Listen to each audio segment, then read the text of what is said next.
오늘 마가복음 11장 우리가 묵상합니다. 이제 마가복음을 기준으로 해서 봤을 때는 이제 제3막이 시작되는 그런 순간입니다. 예수님의 그 복음을 마가는 이렇게 크게 세 가지 3막의 어떤 그 연극으로 아니면은 3막으로 이렇게 표현을 하고 있다고 볼 수가 있는데, 제1막은 북부 갈릴리를 중심으로 한 예수님의 사역이고, 제2막은 우리가 지금까지 어저께까지 살펴본 예루살렘을 향해서 이제 떠나시는 그런 여정을 그렇게 제2막으로 보게 되고, 이제 제3막은 이제 16장 끝장까지 예루살렘에서 이제 벌어지는 모든 일들을 이제 우리가 보게 되지요. 우리가 흔히 아는 예루살렘 입성이죠.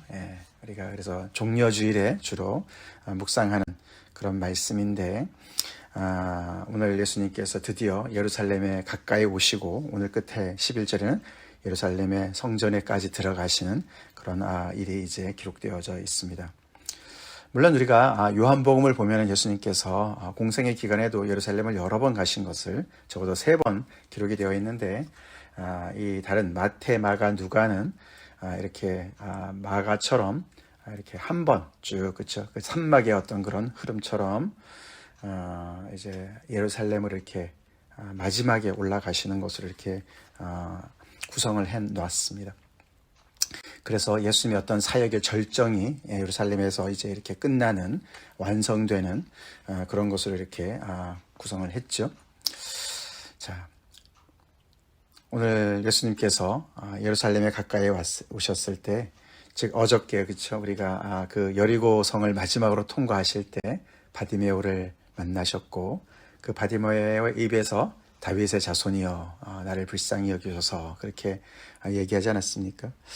그를 고쳐주신 다음에 이제 예수님은 예루살렘을 향해서 올라가시죠. 지형학적으로 여리고성은 그 해발 그러니까 바다 수면보다도 800m 더 아래에 있는 해저 그런 도시라고 그럽니다. 그래서 가장 낮은 도시 중에 하나라고 그래요. 그리고 어제도 말씀드렸듯이 한 2마일을 올라가게 되면 이제 예루살렘이 있지 않습니까? 도시가 있는데, 그거는 이제 해발 3,000m가 돼요. 그러니까 그 짧은 그 기간 동안, 거리 동안 굉장히 이렇게 높은 산으로 올라가니까 굉장히 가파른 지역이죠. 예수님께서 그래서 여리고를 이제 통과하셔서 이제 예루살렘을 향해서 쭉 올라가시는 이제 그런 중에, 거기에서 만나는 이제 도시가 벳바게와 베다니라는 동네가 나옵니다. 거기서 이제 예수님께서 제자들을 향해서 제자들 둘을 보내시면서 굉장히 특별한 일을 행하셨어요. 그렇죠? 우리가 지금까지 예수님이 무엇을 타셨다 이런 기록이 나온 적이 없습니다. 그렇죠. 근데 예수님께서 미리 아마 준비를 해 두셨는지, 아니면은 그 즉시 거기에서 결정을 하셨는지 모르지만, 그 다른 맞은편 마을로 가서 아무도 타보지 않은 나귀 새끼가 메어 있는 것을 풀어와라. 혹시 사람들이 왜 그러냐 그러면은 주가 쓰시겠다라고 얘기하면은 그게 마치 암호처럼 되어서 너에게 줄 것이다. 이제 그렇게 말씀을 하셨어요. 그렇게 제자들이 가서 그 말대로 가서 그 나귀 새끼를 끌고 오고, 예수님은 그 위에 타십니다. 그렇죠? 계속 뭘 타고 다시는 분이 아니셨는데, 이 예루살렘으로 들어가실 때, 아직 예루살렘 성에 들어간 건 아니지만 예루살렘 가까이 가실 때에 예수님은 굉장히 지금까지 하지 않으셨던 그런 행동을 하신다는 것이죠. 다시 말해서 지금 여기는 예루살렘에 이제 그들이 예루살렘에 가까이 와서 1절에 그들이 누군가요? 지금 예수님과 함께 가는 무리들을 얘기하는 겁니다. 그렇죠? 예수님의 12제자와 또 예수님의 제자들과, 그리고 또 북쪽 지방에서부터 이렇게 갈릴리 지방에서 같이 내려온 사람들도 있습니다. 그렇죠? 주로 그 사람들이죠. 아직은 예루살렘 성전에 들어간 것이 아니기 때문에 예루살렘 성에 예루살렘 주민은 아닌 것 같습니다. 그래서 바깥에서부터 이렇게 많은 사람들이 모여옵니다. 왜 같이 갑니까? 이때가 유월절이었습니다. 그렇죠? 유월절 명절을 지키는 때였습니다. 그래서 하나님 앞에 예배 드려가는 많은 그런 예배 순례자들이 있었던 것이죠. 그들과 같이 가는 길이었습니다. 그래서 그 무리들 중에 함께 섞여서 가시는 예수님과 예수님의 그 일행들은 그렇게 많은 사람들의 이목을 집중받을 필요가 없었습니다. 근데 예수님의 이런 행동을 통해서 그것도 나귀 새끼를 타심으로 말미암아 많은 사람들이 그냥 이목이 집중되는 것을 이제 우리가 보게 되는 것이죠. 다시 말해서 예수님은 의도적으로 이 상황을 연출하신 겁니다. 나귀는 뭐와 연결이 됩니까? 우리가 오늘 여기 매일 성경도 잘 설명해놨는데 첫 번째 우리가 창세기 49장 11절에 야곱이 예언할 때 유다 지파의 어떤 통치자를 얘기할 때 나귀가 나오고요. 또 우리가 열왕기상 1장에 보면은 솔로몬이 그렇죠? 이 다윗의 노새를 타지 않았습니까? 그래서 왕과 연결되어지는 메시아와 연결되어지는 그리고 더 정말 정확하게는 스가랴 9장 9절에 그렇죠? 시온에 따라 크게 기뻐할지어다 예루살렘에 따라 즐거이 부를지어다 보라 내 왕이 내게 임하시나니 그는 공의로우시며 구원을 베푸시며 겸손하여서 나귀를 타시나니 나귀의 작은 것 곧 나귀 새끼니라. 특별히 많은 이 유대인들이 그것도 이 유월절 명절을 지킬 때 특별히 유월절은 그 민족을 해방시키신 하나님의 은혜의 나라 아닙니까? 그렇죠? 그래서 유월절을 항상 지킬 때마다 이 나라의 온전한 그런 자유를 꿈꾸는 그런 정말 그런 스피릿이 가득한 그런 명절인데 이 말씀이 기억되는 그런 나귀를 예수님께서 일부러 타시고 많은 사람들의 이목을 정말 집중을 받으시면서 예루살렘을 향해서 가고 계시는 거예요. 예수님은 무엇을 의도하셨습니까? 결국은 예수님의 이런 모습을 통해서 이 많은 예수님의 제자들과 무리들이 다 그게 무슨 의미를 상징하는지를 알았습니다. 예수님 한마디 말씀을 안 하셨지만 기록된 말씀이 없지만 예수님은 무언으로 정말 이 행동으로 그렇죠? 이런 상징적인 행동으로 10,000마디 이상의 말씀을 하시는 것이죠. 그렇죠? 그 사람들이 알았습니다. 어떻게 그걸 알 수가 있습니까? 나귀 새끼를 끌고 온 제자들이 먼저 자기들의 겉옷을 그 나귀 위에 깔아서 안장 대신 했습니다. 한 번도 타보지 않은 나귀 새끼니까 그렇죠? 아무것도 없는 것이죠. 그래서 자기들의 겉옷을 그 위에 얹었습니다. 그리고 예수님이 타셨습니다. 그걸 보고 많은 사람들이 자기들의 겉옷을 벗어서 길에다가 폈습니다. 왜 길에다가 겉옷을 피겠습니까? 그것은 왕에게 충성을 맹세하는 행위거든요. 또 들에서 벤 나뭇가지들 여러 가지 나뭇가지가 있겠지만 우리 다른 복음서에 보면은 종려나무가지라 그러죠. 종려나무가지 플러스 여러 가지가 있겠죠. 그런 것들을 다 이제 길에다가 폈다는 것이죠. 펴서 이 왕의 행차에 함께 그들도 동참하면서 충성을 맹세하는 다시 말해서 예수님이 나귀를 타고 들어가시는 것을 왕으로 이렇게 맞아들이는 환영하는 그런 인파였다는 것입니다. 그것이 예수님이 의도하신 바였고 제자들도 무리들도 그 메시지를 그렇게 충분히 받아들여서 그렇게 표현을 했고 반응을 했습니다. 더 나아가서는 그들이 그런 행위뿐만 아니라 앞서고 뒤서 가는 많은 그 무리들이 호산나 찬송하리로다 주의 이름으로 오시는 이여 그러면서 시편 118편 25절 26절에 그 유명한 정말 그 기도와 함께 하나님을 찬송하는 내용이죠. 호산나 찬송하리로다. 이 호산나라는 단어가 마치 할렐루야 같이 하나님을 찬송하는 단어도 되지만 이것이 주여 우리를 구원하소서 지금 구원하소서 그런 기도가 담겨있는 그런 표현이죠. 그래서 사람들이 그것을 외칩니다. 호산나 찬송하리로다. 주의 이름으로 오시는 이여. 그러면서 그 다음에는 똑같은 걸 반복하는데 거기는 엄청나게 더 정말 위험한 그런 정말 혁명적인 표현을 쓰는 게 바로 오는 우리 조상 다윗의 나라여. 가장 높은 곳에서 호산나. 여기 우리 조상 다윗의 나라. 우리가 환영합니다. 그래서 이 6월절 명절에 맞게 이 무리들이 이 다윗의 나라를 다시 회복해달라고, 당장 지금 하나님께서 구원해달라고 그렇게 자신들의 염원을 담아서 기도와 하나님을 찬송하는 이야기가 이렇게 기록되는, 그렇게 외치는 그런 장면이 연출되었던 것입니다. 사실 이런 이 사건은 이들의 역사에 200년 전에, 예수님 이 당시에 보다도 200년 전에 그 유다 막가베오가 안티오쿠스 에피파네스, 그 시리아 왕의 안티오쿠스 에피파네스의 그런 정말 모든 그런 그 성전을 더럽히는 여러 가지 그런 죄악들을 응징하고 그 성전을 탈환하고 회복할 때, 그래서 그가 개선해서 장군으로 이렇게 입성할 때 많은 사람들이 했던 그런 행위와 똑같다 그럽니다. 그런 기록이 있다고 그래요.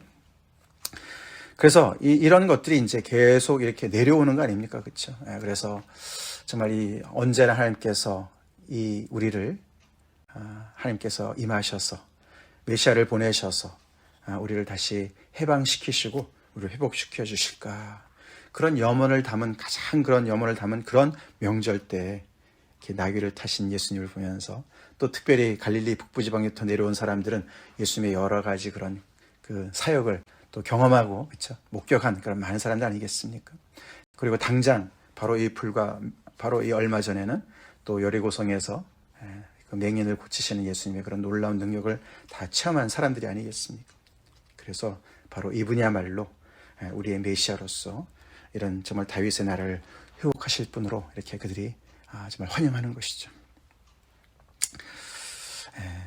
그러고 나서 11절에 예수께서 예루살렘에 이르러, 사실 우리가 이런 것을 예루살렘 입성이다, 이제 그런 표현을 우리가 이제 쓰게 되지만, 이제 정확하게 보면 아직은 입성은 아닌 것 같습니다. 그렇죠? 예루살렘을 향해서 가는 길에 그런 일들이 있었어요. 그래서 여기서 이 호산나 다윗의 자손이여 찬송하리로다 이렇게 얘기하는 사람들은 엄밀히 따지면은 이 예루살렘 주민은 아직 아니고, 나중에 조금 지나면, 그렇죠, 십자가에 못 박으셔서 외치는 사람들, 그 사람들하고는 같은 무리가 아닐 수도 있는, 그렇죠, 아닌 것 같습니다. 그렇죠, 아닌 것 같습니다. 자, 이렇게 대단하게 예수님께서 환영을 받으시면서 결국은 예루살렘에 이제 이르러 들어가셔서 성전에 들어가셨는데, 그때까지 계속 타고 가셨는지 모르지만 그런 기록은 없으니까. 근데 그러고 그냥 아무 일도 벌어지지 않고 그냥 둘러보시고 너무 늦었기 때문에 그냥 다시 예루살렘에서 나오셔서, 그렇죠, 베다니로 가십니다. 여기 오늘 시작된 벳바게와 베다니 그 근처에 있는 그런 동네, 그리로 다시 나오셨다. 12제자를 데리시고 나오셨다. 이 유대인의 3대 명절 중에 하나인 6월절이기 때문에 그 예루살렘 성에는 그렇게 그 숙박시설이 충분하지 않기 때문에 사람들이 굉장히 많이 몰릴 때는 이렇게 주변에 많은 사람들이 다시 이렇게 나가기도 한다고 그러죠. 예수님께서 제자들을 데리고 이렇게 베다니로 이제 다시 이렇게 잠깐 외곽지대로 나가신 것이죠. 그러고 하루를 지내십니다. 호산나 외친 그런 무리들의 어떤 그 기대가 엄청났을 것이고, 그래서 뭔가 벌어지는 것 같고, 정말 이 유대의 그런 왕이 이제 임하시는데 과연 어떤 일이 벌어질까 굉장히 기대가 많았을지 모르겠는데 별일 없이 그냥 끝났습니다. 그렇죠? 그렇지만 이 조용한 것은 마치 폭풍 전야와 같은 고요함이죠. 과연 이 왕은 앞으로 무슨 일을 하실까? 무슨 일을 하실까? 그 어떤 그 긴장감이 지금 이렇게 고조되고 있습니다. 결국 예수님의 이런 상징적인 행동을 통해서 결국 예수님께서 여기서 공식적인 건 아니지만 많은 사람들에게 이렇게 유대인의 왕이라는 그런 타이틀을 이제 갖게 되시는 거죠. 그렇죠? 사람들이 그렇게 명칭을 이제 결국은 하게 되는 것이죠. 그것이 나중에 이제 그 로마 법정에 설 때도 빌라도가 그렇죠, 신문할 때도 내가 유대인의 왕이냐라고 묻는 그 근거가 되는 것이죠. 지금까지는 예수님께서 경계하셨던 그 일이죠. 바로 주는 그리스도십니다 라고 베드로가 고백했을 때도 그를 경계하시면서 얘기하지 말라고 말씀하셨고, 당신의 신분을 노출시키지 않으시는 그런 예수님께서 귀신들이 쫓겨나갈 때도 조용히 하라고 말씀하셨던 예수님께서 여기 이제 예루살렘에 가까이 오셔서는 이제 그 모든 것들을 이렇게 다 드러내시는 그 이유가 뭘까요? 이유가 뭘까요? 이제 때가 된 것이죠, 그렇죠? 예수님께서 하나님의 때가 된 줄로 아신 것이죠. 그래서 일부러 이렇게 무리 속에 그냥 숨어서 가실 수도 있지만 일부러 이렇게 나귀를 타시고 또 당신이 누구신지를 어떻게 보면 만천하에 공개하시는 그런 일을 행하시면서 결국은 이제 이 예루살렘에 있는 종교 지도자들과 정면 충돌을 이제 하게 됩니다. 정면으로 그들을 도전하게 됩니다. 그래서 이 마가복음은 예루살렘에 예수님이 들어가신 게 이제 이 처음인 거예요. 오늘 이 본문이, 그렇죠? 예루살렘은 이 이스라엘 백성들한테 가장 중요한 도시 아닙니까? 그렇죠? 다윗의 성이고 하나님의 성전이 있는 곳이 아닙니까? 그렇죠? 왕이 있는 곳이고 정말 이 나라의 왕이신 하나님의 집이 있는, 하나님의 궁전이 있는, 예루살렘 성전이 있는 그런 가장 중요한 도시입니다. 예루살렘입니다. 근데 마가복음에서는 예수님은 갈릴리 출신이시고 나사렛 출신이시고 북쪽에서 변방에서 일을 하시던 선지자로서 거기서 아무리 정말 그런 인정을 받고 명망이 있다 할지라도 외부인이죠. 외부인으로 이렇게 예루살렘 안으로 들어가시는 거죠. 예루살렘은 거기에 수도고 그리고 성전이 있고 종교 지도자들이 거기에서 딱 포진하고 있는 그런 정말 이 나라의 어떻게 보면 핵심이죠. 심장부입니다. 그 심장부에 예수님께서 외부의 그런 인물이 왕의 추대를 받는 것과 같은 그런 메시지를 가지고 입성을 한 겁니다. 예루살렘으로 들어가신 거예요. 그러니 당연히 어떻게 되겠습니까? 여기 다윗의 나라라는 표현, 우리 조상 다윗의 나라요. 이 다윗의 나라는 표현은 굉장히 아주 아주 위험한 표현이었습니다. 로마 정부한테는 특별히 더 그랬고요. 이런 말 하면 그냥 금방 반역죄로 처형이 될 수도 있는 그런 위험한 그런 표현이었는데, 그러면 종교 지도자들은 어떻겠습니까? 그들은 당연히 다윗의 나라가 회복되는 것을 위해서 기도하고 나름대로 열심히 애를 쓰죠. 쉬쉬하면서, 그렇죠? 그렇게 노골적으로 표현을 안 하더라도 하나님의 나라가 빨리 회복되기를 원하고 다윗의 나라가 회복되기를 정말 원하는 사람들이었죠. 그런데 이 무리들이 지금 이렇게 추앙하는 예수님 달갑지 않죠. 그렇죠? 지금까지 우리가 예루살렘에서 파송된 사람을 몇 번 만났었어요. 그렇죠? 예수님에게 온 사람들, 종교 지도자들이 보낸 예루살렘에서 온 사람들 다 부정적이었습니다. 예수님을 부정적으로 보고 있었습니다. 그래서 이 예수님을 이렇게 보면서 그를 왕으로 이렇게 정말 인정하면서 기대하면서 호산나 찬송을 이루다 주의 이름으로 오시는 이여 이렇게 하는 것을 전혀 기뻐하지 않죠. 그래서 이 예수님과 이 예루살렘에 정말 이렇게 자리를 잡고 있는 그 종교 지도자들과 집권파들과 정말 정면 충돌이 예고가 되는 상황이 되는 것이죠.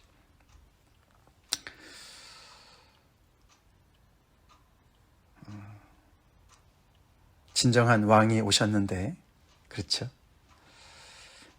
이 예루살렘은 정작 환영하진 않습니다. 아직은 외부에서 그냥 외치는 그런 소음 정도로밖에는 받아들이지 않습니다.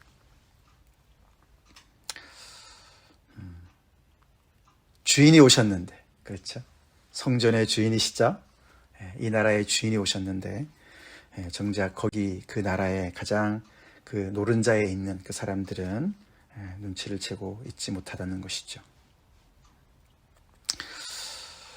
우리는 어디에 서 있습니까?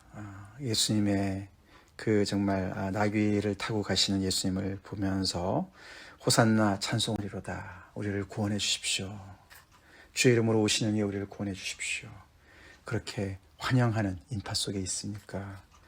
아니면은 정말 예루살렘 주민처럼 예루살렘에 있는 종교 지도자들처럼 정말 하나님의 일을 한다고 우리가 정말 이렇게 자타가 공인하는 그런 정말 사람들이라 할지라도 아직도 깜깜무소식인 그런 예루살렘 주민처럼 있습니까?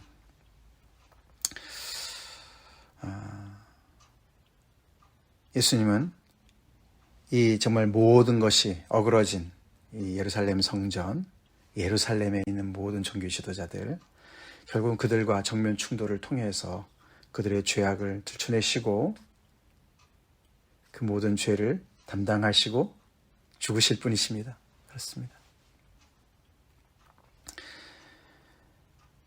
우리가 10장에서 봤지만 이분은 왕이시지만 굉장히 다른 종류의 왕이십니다. 섬김을 받으려고 오신 분이 아니시고 섬기러 오신 분이십니다. 이 왕이 주다스 마카베오스처럼 그런 왕인가? 칼을 들고 정복하는 왕인가? 아닙니다. 그렇죠? 아닙니다. 그래서 예수님은 이 도전을 받는 예루살렘 성전의 이 중심의 그런 종교 지도자들부터도 버림을 받고 호산나 찬송을 하리로다 이렇게 외치는 예수님을 메시아로 정말 인정하고 따르는 그런 사람들한테도 많은 실망감을 안겨주고 십자가에서 무기력하게 죽으시는 왕이십니다. 십자가를 통과해서 부활에 이르시는 그런 하나님의 놀라운 다른 계획을 순종하시는 왕이셨습니다.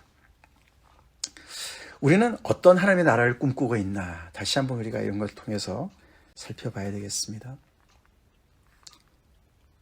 예수님을 통해서 하나님의 나라는, 하나님께서 꿈꾸시는 하나님의 나라는, 하나님의 백성의 모습은 참 이스라엘이신 예수님, 그렇죠?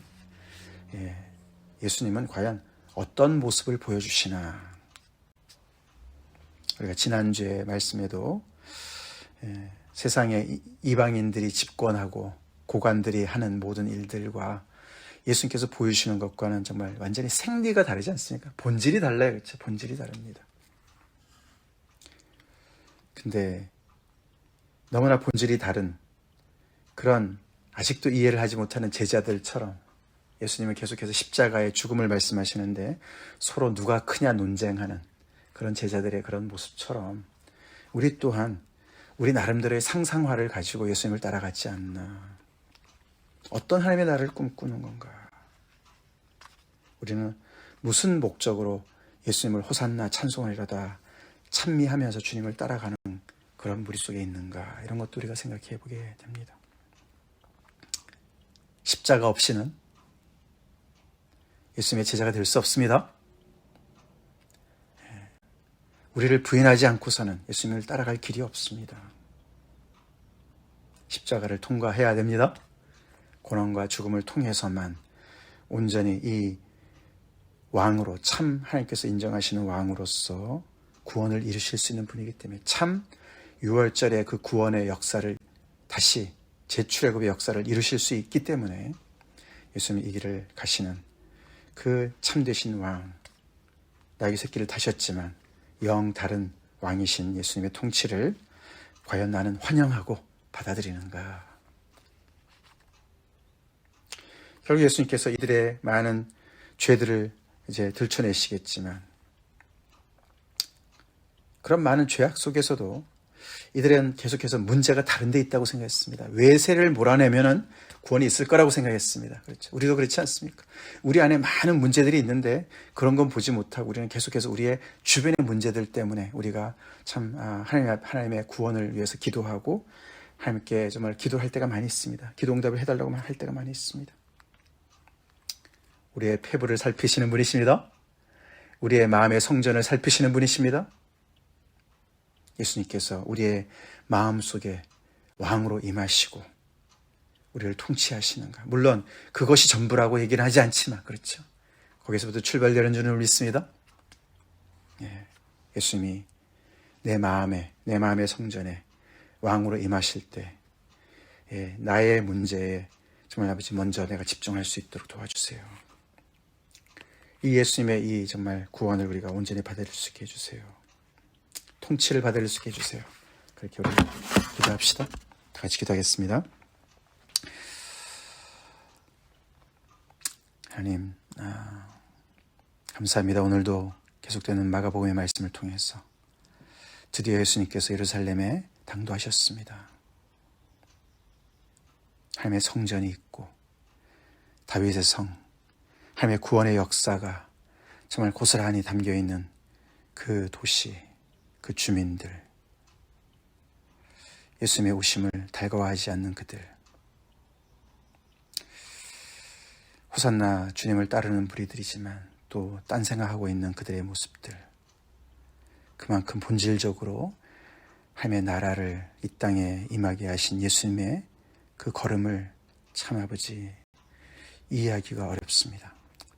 우리에게 깨닫는 은혜를 허락하셔서 예수님께서 이 땅에 왜 오셨는지, 무슨 목적으로 오셨는지, 어떻게 그 일을 이루셨는지 우리가 아버지 그 한 걸음 한 걸음 주의 도우심으로 잘 따라가게 도와주시고, 그래서 아버지 올해 다시 우리가 이 복음서를 묵상할 때 그 십자가를 더 깊이 이해할 수 있게 도와주시고, 우리의 삶 속에 그 주님의 인도하심을 어떻게 따라가는 것이 제대로 따라가는지 잘 또 아버지 깨닫고 적용하는 우리 되게 하여 주시옵소서.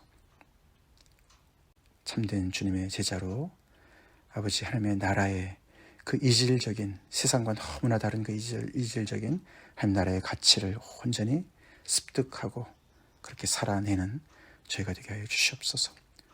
예수님 이름 받들어 간절히 기도 올려옵나이다. 아멘.